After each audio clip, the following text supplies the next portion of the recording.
বিমান চলাচল নিয়ন্ত্রক অধিদপ্তর general of civil aviation DGCA ভারতের বৃহত্তম বিমান সংস্থা ইন্ডিগোর ফ্লাইট পরিচালনায় ব্যাপক বিঘ্নের তদন্ত করেছে, যার ফলে বুধবার দিল্লির ইন্দিরা গান্ধী আন্তর্জাতিক বিমানবন্দরে আইজিআইএ কমপক্ষে 38টি ফ্লাইট বাতিল করা হয়েছে। নিয়ন্ত্রক ইন্ডিগোকে বিপুল সংখ্যক ফ্লাইট বিলম্ব এবং বাতিলের কারণগুলি বিস্তারিতভাবে জানাতে বলেছে এবং সংকট প্রশমনের জন্য কেরিয়ারের কাছ থেকে একটি পরিকল্পনা চেয়েছে। ভারতের বিভিন্ন বিমানবন্দরে 150টিরও বেশি ইন্ডিগো ফ্লাইট বাতিল করা হয়েছে বলে ধারণা করা হয়েছে। বুধবার আরও অনেকগুলি দীর্ঘ বিলম্বের সম্মুখীন হয়েছে।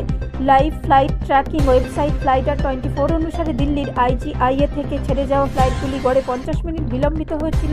আগমন তুলনামূলকভাবে মসৃণ ছিল, গড়ে 12 মিনিট বিলম্বিত হয়েছিল। গত কয়েকদিন ধরে ইন্ডিগো বিভিন্ন কারণে ফ্লাইট চলাচলে বিঘ্ন ঘটেছে, বিশেষ করে নতুন ক্রু বিশ্রাম এবং কর্তব্য নীতিমালা বাস্তবায়নের পর বিমান সংস্থাটি ক্রু সংকটের মুখোমুখি হয়েছে। এছাড়া কিছু প্রযুক্তিগত সমস্যা এবং বিমানবন্দরে যানজট ক্রমবর্ধমান বিলম্ব এবং ফ্লাইট বাতিলের ঘটনাকে আরও বাড়িয়ে তুলেছে। বিমান সংস্থাটির মতে সিভিল এভিয়েশন অধিদপ্তর বর্তমানে পরিস্থিতি তদন্ত করেছে এবং যাত্রীদের অসুবিধা কমাতে বাতিলকরণ এবং বিলম্ব কমাতে বিমান সংস্থাটির সাথে ব্যবস্থা মূল্যায়ন করেছে। ইন্ডিগোকে ডিজিসিএর সদর দপ্তরে রিপোর্ট করতে বলা হয়েছে, যাতে বর্তমান পরিস্থিতির কারণ এবং চলমান বিলম্ব এবং বাতিলকরণ প্রশমিত করার পরিকল্পনা উপস্থাপন করা যায়।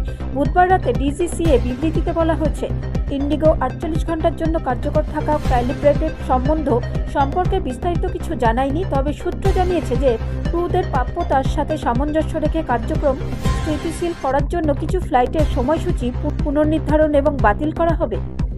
ব্যুরো রিপোর্ট, রাষ্ট্রীয় ভাষায় বাংলা।